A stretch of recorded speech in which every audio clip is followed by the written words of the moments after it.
Vous écoutez Servez-vous, première chaîne de podcast spécialisée dans les services à la personne.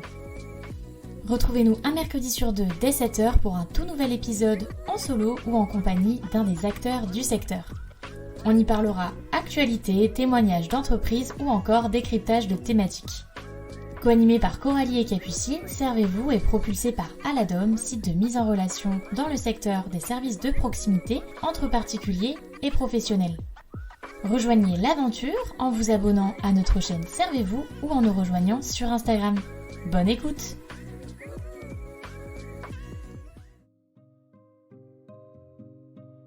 Hello à toutes et à tous, on se retrouve aujourd'hui dans un nouvel épisode où je suis en compagnie d'Antoine. Donc Antoine, il est là aujourd'hui pour représenter Bistro Bertha. Bistro Bertha, c'est un concept d'implantation de bistrot directement au cœur des EHPAD. Donc c'est le moyen de créer des espaces conviviaux et chaleureux dans des établissements et d'apporter aux résidents un vrai lieu de sociabilité. Donc enchanté Antoine. Enchanté Coralie. Avant d'aller plus loin, j'ai l'habitude de faire ça systématiquement. Je vais vous laisser vous présenter pour qu'on en sache un petit peu plus sur vous et qu'on sache qui se cache derrière le micro aujourd'hui. Eh ben moi je suis Antoine, donc moi j'ai fait une première partie de ma vie où je suis sociologue auprès d'experts vraiment sur la question de la vieillesse et du vieillissement.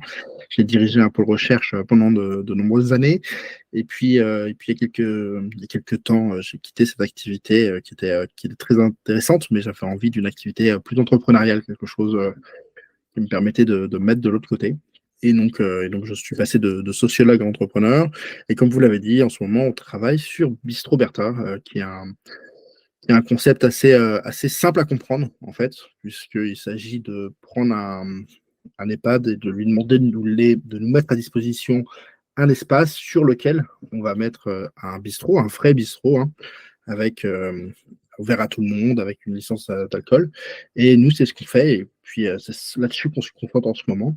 Vous l'avez dit, hein, on le fait pour des raisons de sociabilité, d'échange, et on le fait pour changer l'EHPAD, principalement.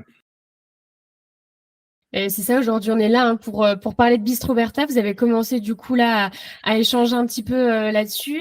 Est-ce que vous pouvez revenir sur un petit peu la genèse du projet finalement, qu'on sache un petit peu comment tout ça est né, parce que l'initiative, elle est quand même assez chouette. Moi, j'aime bien savoir les dessous, savoir un petit peu les motivations. Vous étiez visiblement déjà un petit peu quand même sur ce secteur-là de la vieillesse, etc. Comment tout ça s'est arrivé? Depuis longtemps, depuis une dizaine de mois, on recevait pas mal de demandes d'acteurs de l'EHPAD qui cherchaient vraiment à redonner une nouvelle image, à pouvoir recréer la confiance avec leurs équipes, etc. Et nous, on n'est pas une boîte de com. Donc, c'était des demandes qu'on ne savait pas trop comment traiter, en fait. On était, on comprenait bien, donc on a travaillé avec quelques acteurs assez importants du secteur, notamment pas mal d'alternatives aux EHPAD. Mais voilà, on ne savait pas trop comment gérer ça. Et puis, il y a quelques mois, on voit passer sur les réseaux un article du journal de France 3 qui dit que s'ouvre un bistrot dans un EHPAD. Et moi, je lis l'article et je suis assez effaré. En fait, ça n'a rien du tout d'un bistrot. Enfin, on parle d'un établissement qui ne vend pas d'alcool, qui est réservé aux résidents, animé par un animateur, justement, 2 heures par jour. Enfin, on n'est pas du tout sur un bistrot. Et moi, je commence un peu taquin à écrire quelque chose d'assez virulent. Bon, il faut arrêter de nous foutre de la gueule. Les vieux ne sont pas des enfants. Il faut arrêter de jouer à la dinette. Et puis, je sais pas, intuition, j'efface ce post-là et j'en fais un autre où je dis, j'en ai marre des crèches en EHPAD, je décide d'ouvrir des bistrots en EHPAD. Et là, le post part viral et j'ai l'habitude de communiquer sur LinkedIn, mais là, le post est vraiment parti fort et j'ai reçu, j'avais dit dans le post que c'était une blague, mais j'ai reçu dans ma boîte mail des demandes pour qu'on le fasse vraiment chez les gens. Pour de vrai, quoi. Des EHPAD qui me disent, moi, en fait, j'en voudrais un, j'ai déjà essayé, ça marche pas. Et les gens ont pris les choses au sérieux. On a même reçu des candidatures de bistrotiers. Enfin, vraiment, euh, les choses ont pris une mesure. Et puis là, nous, on a commencé à connecter les points. On s'est dit, il y a une demande qu'on n'arrive pas à traiter chez les EHPAD. On a là des gens qui semblent vouloir. Est-ce que les deux sujets ne seraient pas liés, en fait? Et donc, on fait, parce que moi, je suis associé avec une psychologue, on fait ce qu'on sait faire en tant que sociologue et psychologue. On fait une sorte d'étude de marché, alors, qui ne ressemble pas à une étude de marché qui ferait un commercial, hein, mais qui est notre manière de voir s'il y a vraiment une demande, c'est quoi le problème, comment est-ce qu'on peut le résoudre, pourquoi est-ce que les choses ne sont pas encore résolues. Et on se dit, OK, en fait, le bistrot, tous les gens qui ont travaillé en EHPAD ont déjà eu cette idée un peu folle de se dire, oh, ça serait trop bien d'avoir un lieu ouvert à tous, etc. Sauf qu'ils n'ont jamais réussi à le faire, quoi. Et donc, ça part d'un truc vraiment tout bête, quoi. D'une blague sur un réseau social et qui nous a fait dire, waouh, en fait, en fait, le truc est vraiment plus intéressant que ça, quoi. Permet de voir un engouement directement aussi, ça vous permet derrière vraiment de fonder vos idées, parce que là, vous aviez clairement la réponse à la question est-ce que ça va intéresser les gens, quoi. Là, clairement, on ne pouvait pas être plus clair, justement. Absolument. Après, on a tous ceux qui nous ont dit j'en veux un chez eux, on les a rencontrés, on a discuté avec eux, on a essayé de comprendre ce qu'elle est, ce qu'elle n'est pas. Et puis, ça rejoint pas mal d'autres choses qu'on faisait avant, quoi. De par nos métiers, on faisait déjà pas mal d'analyses de pratiques professionnelles. On savait que les questions de l'alcool, et c'était des questions moins importantes que cela pouvait sembler. On sait en revanche l'importance d'avoir de créer des lieux de convivialité et pas de faire des animations où l'animateur est toujours là pour faire mettre les gens en mouvement. C'est pas ça le but. Le but, c'est vraiment que les gens se rencontrent, qu'il y ait du lien social qui crée. Donc, ça réunissait en fait pas mal de points qu'on avait. Mais encore une fois, hein, rien n'était prémédité. Hein, ça nous est tombé dessus. On s'est dit, OK, on a peut-être là le moyen de changer l'EHPAD et on y va, quoi. Et comment ça se passe justement la mise en place d'un tel lieu dans un établissement comme un EHPAD? J'imagine que voilà, il y a plein d'étapes, il y a plein de questions qui me viennent en tête parce qu'il y a le fonctionnement, il y a justement est-ce que il y a ces espaces-là de prévus dans les EHPAD, est-ce que ça intègre des travaux, enfin voilà, quels sont un petit peu comment ça se passe toute cette mise en place justement? On va prendre les choses dans l'ordre. On a des directeurs d'EHPAD ou des personnes qui travaillent dans l'EHPAD qui nous sollicitent et qui candidatent pour dire, OK, moi j'aimerais bien un bistrot chez vous. Une fois qu'ils ont candidaté, nous on les rencontre et on va voir ce qui est possible de faire.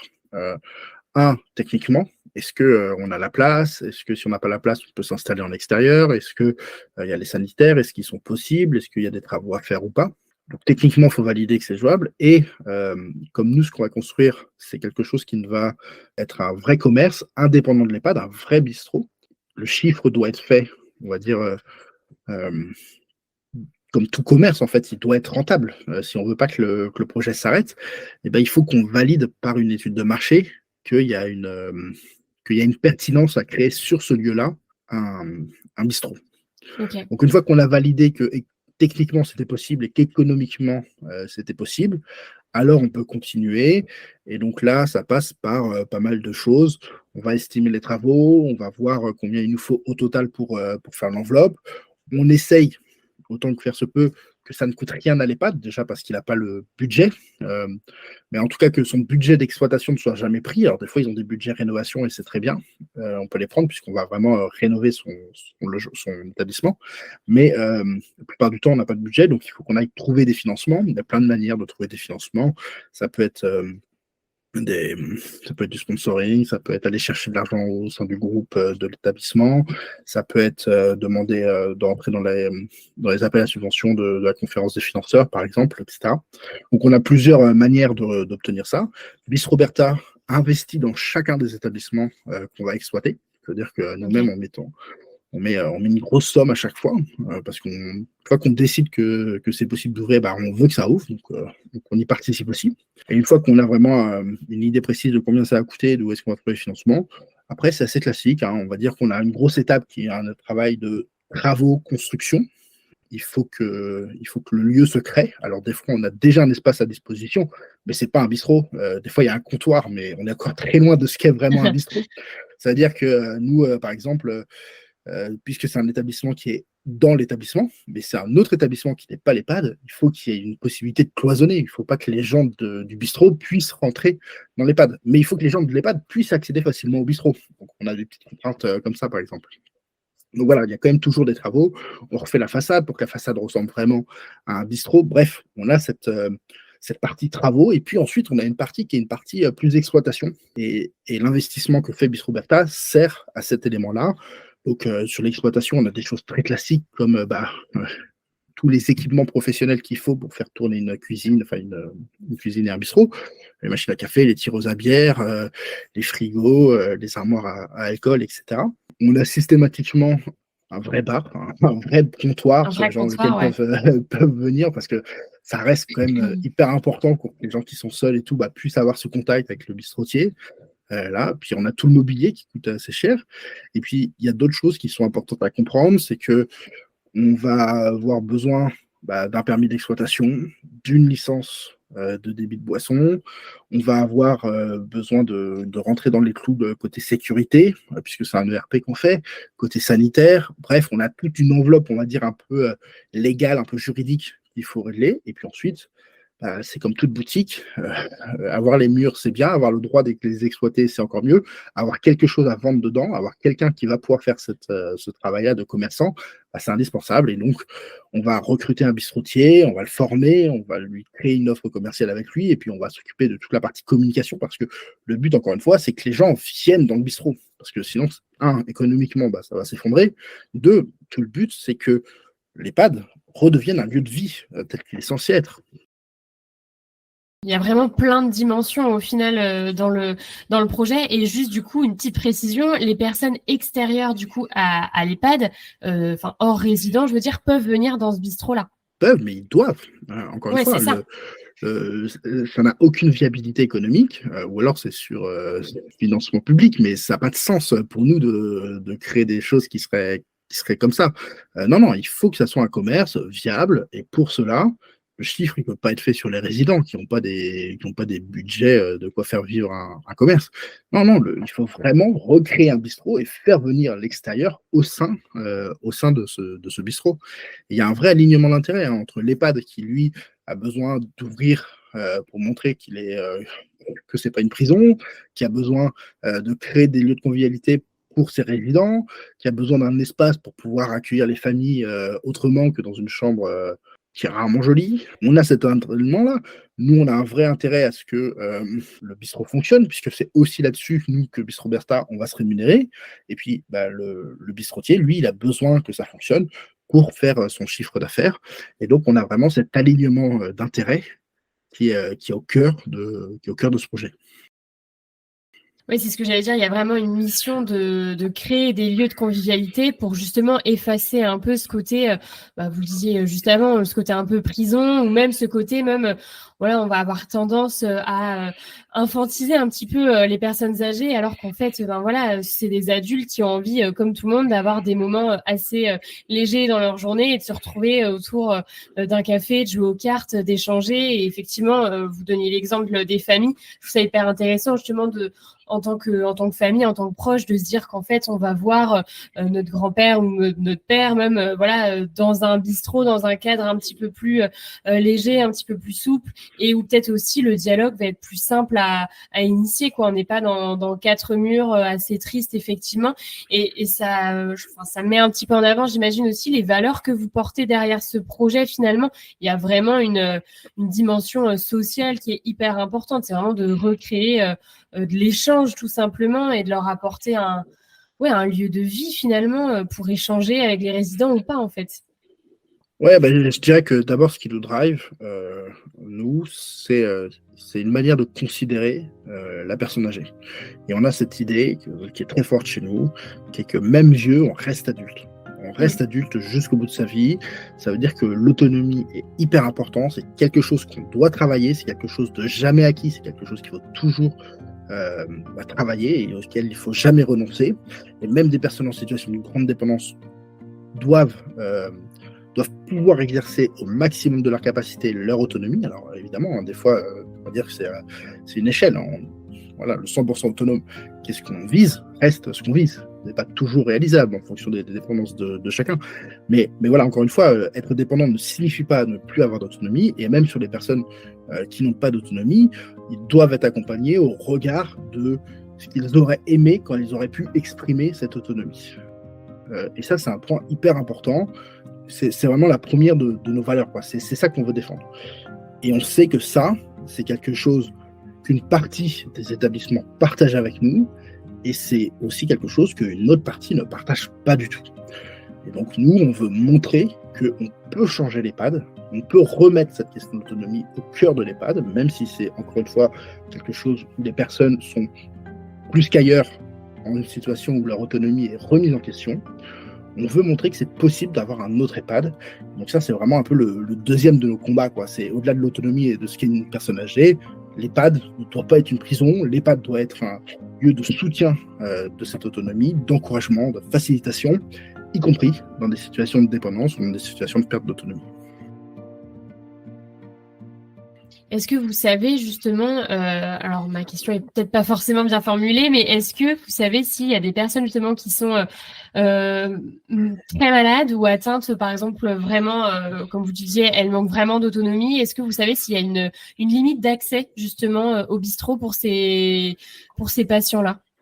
Alors, il y a plusieurs choses. Je vois où vous voulez en venir. Enfin, en tout cas, corrigez-moi si je me trompe. Ouais, ma question n'était pas super bien posée, mais c'est voilà pour amener vraiment. Est-ce que vous savez si l'accès est limité, si par exemple, je sais pas, la personne a des pertes de mémoire ou je sais pas, va tomber dans des excès, etc. La question qui est derrière, mais encore une fois, je la reformule pour être sûr de bien comprendre, mais c'est comment on fait avec une personne qui ne peut pas décider en toute conscience et en toute maîtrise de sa tête, c'est bien ou pas de ne pas boire. Il y a de ça, oui, et ouais, potentiellement, ouais.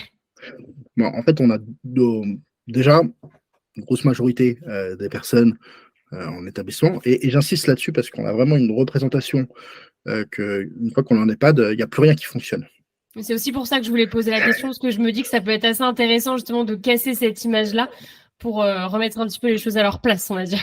Alors, on parle beaucoup de l'EHPAD parce que déjà, l'EHPAD, c'est l'immense majorité des établissements. Mais nous, en fait, vous verrez, on est dans plein d'établissements qui ne sont pas des EHPAD. C'est important de rappeler que non, une fois qu'on est en EHPAD, ça ne veut pas dire qu'on est capable de plus rien, en fait. Déjà, cette image-là, elle est assez fausse. Alors oui, il y a des personnes qui sont extrêmement désorientées, extrêmement invalidées, qui ont vraiment besoin d'aide pour tout, que ça soit techniquement ou décisionnellement. Mais ce n'est pas la majorité, loin de là. Maintenant, il y a deux profils sur lesquels c'est un peu plus compliqué. Premier profil, c'est la personne qui est une ancienne addicte, qui est guérie, qui a toute sa tête, qui est capable de prendre une décision, mais qui, face à sa kryptonite, on va dire, face à la substance qui, dans le passé, lui a créé l'addiction, peut perdre un peu la raison et retomber dans ses vices. Ça, c'est le premier point. C'est ce premier cas. Le deuxième cas difficile, c'est la personne qui est désorientée et qui ne sait pas ce qui est bon pour elle, de prendre un verre ou pas prendre de verre, parce qu'elle ne sait pas forcément ses traitements, qu'est-ce qu'il y a, etc. Ça, c'est les deux cas difficiles et on ne va pas les mettre sous le tapis, on va les aborder clairement. Mais l'autre majorité des cas, les gens sont raisonnables, connaissent les risques liés à l'alcool, le veulent pour une optique sociale, de le plaisir de trinquer, le plaisir de partager un verre. On a des gens qui sont bien conscients, mais qu'il n'y a pas d'abus.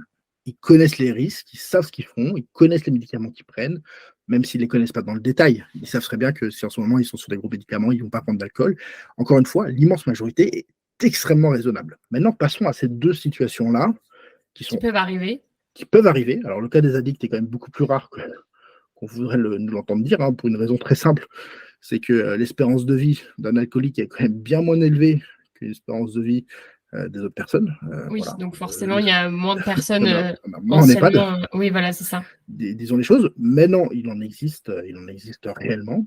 Et donc là, on a, en accord avec lui, à un moment où il n'est pas soumis à tentation, une décision qu'on lui propose et qui fait partie de son protocole d'accompagnement, qui est de remplacer l'alcool qu'il lui demanderait par sa version non alcoolisée, de manière systématique. C'est-à-dire que une fois qu'on a fait cette proposition d'accompagnement, dans son projet d'accompagnement personnalisé, qu'on a décidé avec lui, à un moment où il n'était pas soumis à la tentation, dès que M. Martin viendra au bar, eh ben on sait que quand il nous demandera une bière, on sortira la bière sans alcool. Et ça sera fluide, ça sera lisse. Il n'y aura pas de questions à se poser. On ne va pas lui dire devant son copain que tenez votre bière sans alcool. Non, on lui servira la Au bière même qu'il a titre voulu. que Au l'autre. même titre que les autres, il pourra craquer, ça sera tout à fait normal. Il aura la même saveur, mais dedans, il y aura 0 degré d'alcool parce qu'il l'aura choisi dans un contexte où il ne sera pas soumis à tentation. Deuxième situation, la personne qui, elle, est désorientée. Le problème de la personne qui est désorientée, c'est que des fois, elle va bien, des fois, elle ne va pas bien. Enfin, en fonction des stades de la maladie, elle n'est pas toujours bien. Donc là, on préconise en fait le même système. Un moment où elle est lucide, un moment où elle peut choisir qu'est-ce que elle veut face à cette proposition. Qu'est-ce qu'elle choisit lorsqu'elle est lucide. Et s'il n'y a plus de moment qui est lucide, on va pouvoir évaluer les risques qu'elle a entre la prise d'alcool et la prise de médicaments et tempérer ce risque-là au regard de la personne qu'elle a été, de sa personnalité. Si c'était quelqu'un qui n'a jamais bu d'alcool au cours de sa vie, même si aujourd'hui elle nous demande de l'alcool, mais qu'on ne sait pas si elle est consciente, parce qu'on ne sait pas si c'est un jour avec ou un jour sans, on va peut-être lui proposer une alternative. Parce que dans son projet d'accompagnement personnalisé, on saura que en fait, cette personne-là, c'est pas du tout dans sa culture, c'est pas du tout dans ses habitudes, etc. À l'inverse, quelqu'un qui avait l'habitude de boire chaque jour et que c'est quelque chose qui est hyper important pour elle, qui fait partie de sa culture, de son histoire, etc., même dans des conditions, dans des quantités qui sont relativement faibles, et ben, même si aujourd'hui, quand on lui pose la question, lorsqu'elle vient au bar, qu'est-ce que vous voulez, et qu'elle ne sait pas trop quoi choisir, parce que ça lui demande une prise de décision qui est compliquée, etc., plutôt que de lui tendre un verre d'eau comme on le fait aujourd'hui, et ben, on sait ce qu'elle aura choisi dans ce projet personnalisé d'accompagnement, et donc on pourra lui donner la boisson qu'on aura décidé à ce moment-là. Grosso modo, le point il est assez simple. Il est de dire que l'autonomie de la personne doit toujours prévaloir quelque soit de chose. Sauf que ce n'est pas forcément l'autonomie à l'instant T. Par exemple, pour un addict, un ancien addict, à un moment de tentation qui lui ferait perdre la raison, que son autonomie s'exprime le mieux. C'est certainement au contraire qu'à un moment où il n'y a pas de tentation, que là, son autonomie s'exprime le mieux. Et donc, on va prendre son autonomie à partir de ce moment-là. Mais encore une fois, ça reste des cas exceptionnels sur lesquels on s'adapte et sur lesquels on est capable de gérer ça, mais qui, encore une fois, loin d'être la majorité des cas. Hein. Oui, c'est ça. Je pense que c'est important quand même de le souligner parce que c'est des cas qui peuvent arriver et c'est des questions, je pense, qui peuvent justement susciter dans l'esprit des gens parce que j'ai vu qu'il y avait justement beaucoup de questions. J'ai vu beaucoup de choses passer sur les réseaux sociaux et je vois surtout énormément ce raccourci bistrot alcool. Je vois que ça fait beaucoup débat. Comment vous percevez ces retours? Comment vous avez envie de répondre un petit peu à tous ces détracteurs? Parce que, mine de rien, je peux quand même me permettre de mettre ce mot parce que dans certains cas, c'est quand même assez houleux. Hein. On n'est pas toujours sur des débats forcément très calmes. Est-ce que déjà, c'est quelque chose avec lequel vous devez moyenner au quotidien? Parce que moi, c'est vraiment un retour que j'ai vu presque à chaque fois. Et qu'est-ce que vous répondez à tout ça et comment vous agissez face à ce raccourci, en fait? Premièrement, la question, on l'a bien plus travaillée que ce que ne laissent transparaître nos communications sur un réseau social, qui ont aussi pour but de faire bouger les lignes. Et donc, le détail que je vous ai donné, par exemple, c'est un détail qu'on n'a jamais donné parce que ça nous intéresse beaucoup plus de créer la discussion plutôt que d'arriver avec des solutions toutes faites. D'accord? Et tout comme je ne vous ai pas dit, mais c'est ce qu'on fait avec les équipes, on arrive, les règles et les process qu'on met en place pour gérer cette question-là, on les fait sur mesure à chaque fois en fonction des établissements. On n'arrive jamais avec des solutions clés en main, maintenant c'est comme ça, etc. Premier élément de réponse, on est beaucoup plus solide que la plupart de nos détracteurs. Alors, ça ne veut pas dire que ce qu'ils disent est idiot ou n'a pas de sens. Ça veut dire qu'ils répondent à une communication partielle qui est bien éloignée de l'entièreté de notre réponse à nous, bis Roberta. Deuxième élément, je les considère pas comme des détracteurs, même s'ils font tout pour faire que le projet capote, parce que pour l'instant, j'ai besoin d'eux pour réussir à faire bouger les lignes. On est en train et c'est ça qui est intéressant avec ce sujet-là, c'est qu'on est en train de poser sur la place publique une question qui me semble centrale, qui est quel EHPAD on veut pour nos parents aujourd'hui, pour nous demain. Et cette question de quel EHPAD on veut, elle est cruciale, elle est ultra importante, elle est bien plus importante qu'une question de savoir est-ce qu'il y a une loi grand âge qui va passer, oui, non, est-ce que les pouvoirs publics vont nous aider. Non, avant de savoir quel est le niveau de taux d'encadrement d'un établissement, on doit se poser concrètement la question de quel EHPAD on veut. Et c'est exactement cette question-là que nous, on fait venir sur la place publique. Et donc, encore une fois, tous ces détracteurs, je ne veux pas dire que je les apprécie ou que je trouve ça agréable les messages de haine qu'ils m'envoient. C'est pas le cas. Mais ça fait partie du jeu et ça fait partie des choses que j'assume. C'est pour ça que c'est moi qui prends la parole sur Bis Roberta, même si je suis pas tout seul, parce que c'est aussi mon rôle, moi, de faire avancer ces questions-là, de les mettre sur la place publique et de surtout pas les glisser sous le tapis. Donc ça, c'est un deuxième élément de réponse. Troisième élément de réponse, qui est non pas ce que j'aimerais leur dire à eux, mais qui est vraiment plus de rappeler qu'il y a ceux qui s'expriment de manière virulente. C'est souvent une petite minorité très bruyante, qui est quand même très éloignée de la quantité de messages qu'on reçoit, d'encouragement positif ou même de candidatures qu'on a reçues, d'une part. Et il ne faut pas oublier quand même que les vieux, ça n'intéresse pas grand monde et que massivement, les gens sont plutôt indifférents à cette question, ont beaucoup de mal à se projeter dans un avenir possible d'une institutionnalisation, etc.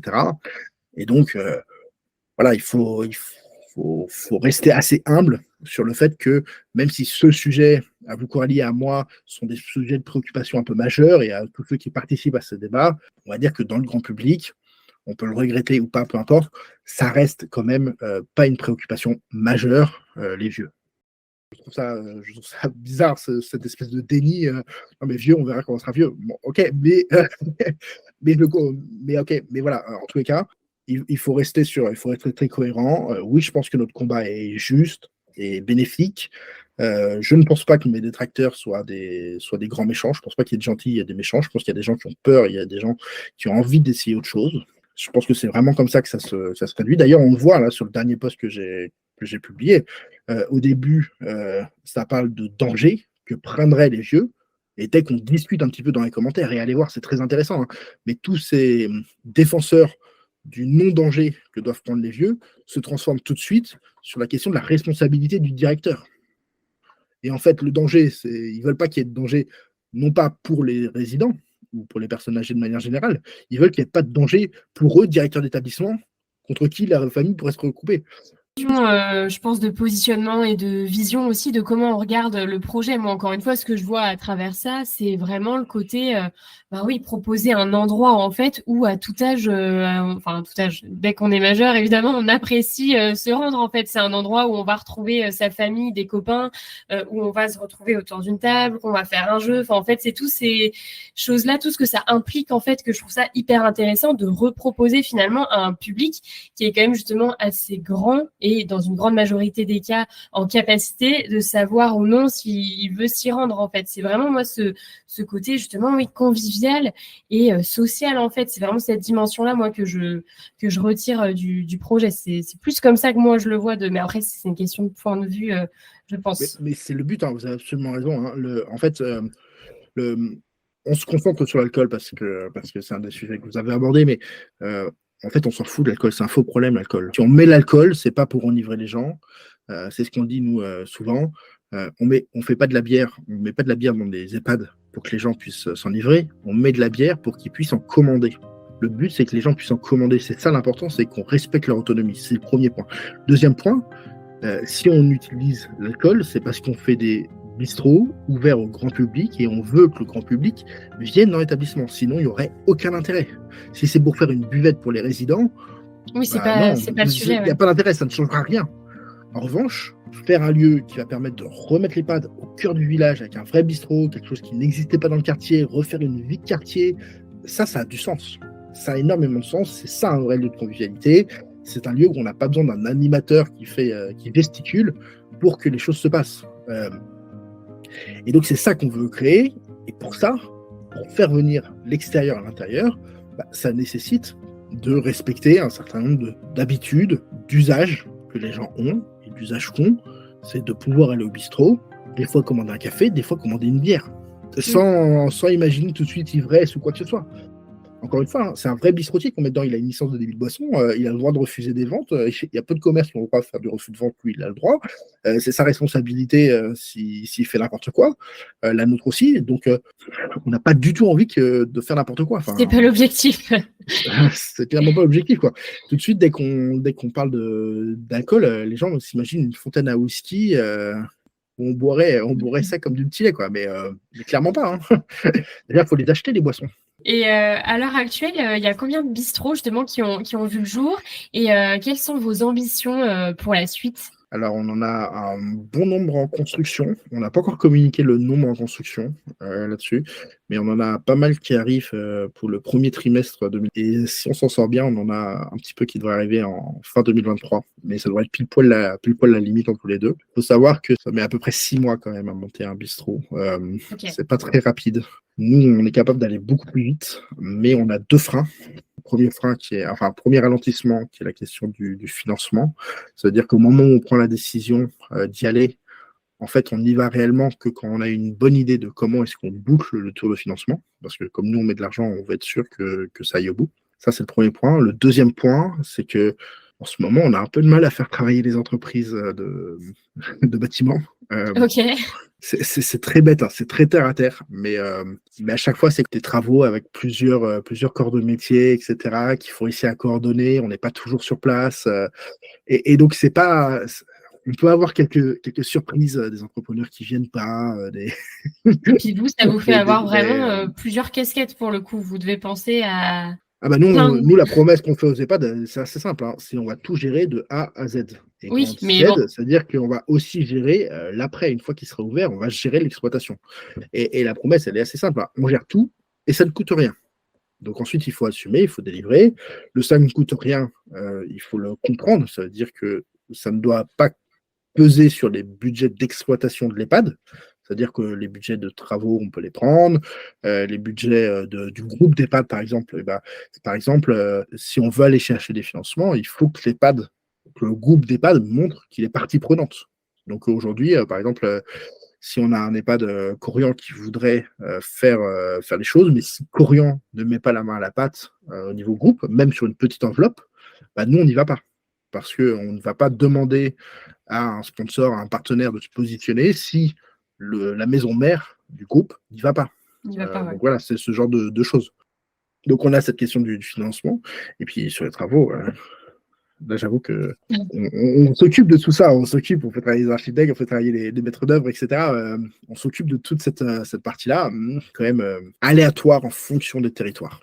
Donc, oui, puis c'est des délais un peu plus compliqués à appréhender aussi, quoi. Vous n'avez pas forcément une visibilité parfaite, quoi. Il peut y avoir énormément d'aléas ou de choses que justement vous ne pouvez pas forcément gérer parfaitement, quoi. En fait, ce qui est surprenant, c'est que ils annoncent eux-mêmes les délais qu'ils vont mettre. Oui, mais mais ils sont jamais respectés. Et j'exagère quand il dit ils sont jamais. C'est qu'hier, je me suis fait encore planter par un maître d'œuvre, alors que je vais faire des placements assez lointains, donc je suis un peu en travers la gorge. Ouais, c'est ça. mais je ne voudrais pas le mettre dans la même boîte. Mais c'est vrai que ça fait partie du job qui est pas si simple que ça. Oui, ça fait partie, donc, on va dire, des obstacles un petit peu voilà. que vous devez traverser. Concernant nos ambitions, c'est vrai qu'on a pas mal d'ambitions sur le nombre de constructions à avoir. Je pense qu'on pourra assez rapidement atteindre le chiffre assez symbolique rapidement. Encore une fois, nous, on est là pour jouer long terme. Hein. On n'est pas là juste pour faire un coup de com'.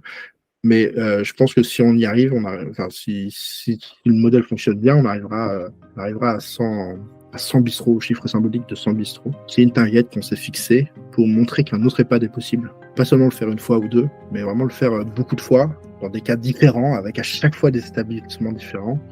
Et c'est ce qu'on cherche à créer, quoi.